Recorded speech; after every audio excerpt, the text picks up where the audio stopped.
In the late 1970s, early 1980s, somewhere around there was an experiment performed by a collaboration of a few different world science associations.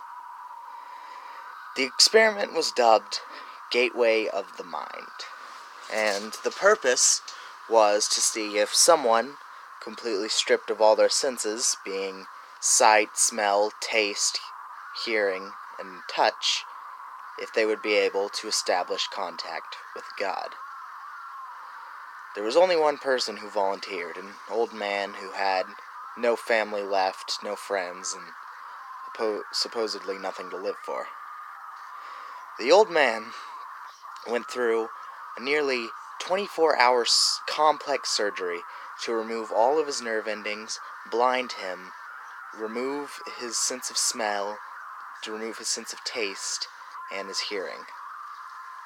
He was then placed in a chamber with some water and a few other things, and monitored for 5 days.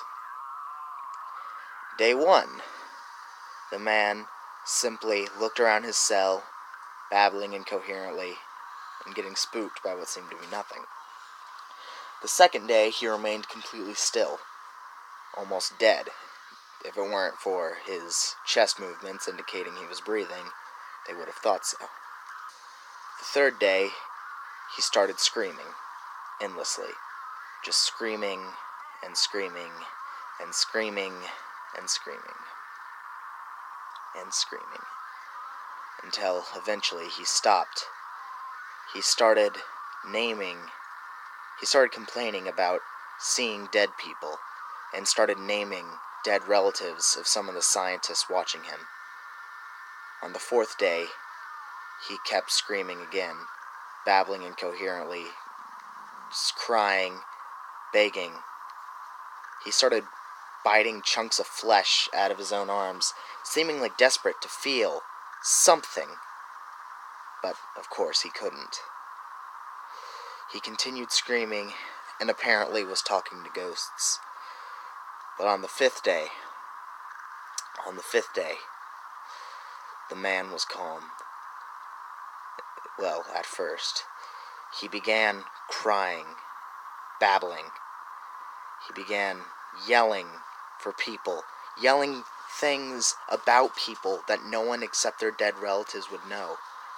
The people went in as he was starting to show signs of having a heart attack, but it all stopped suddenly.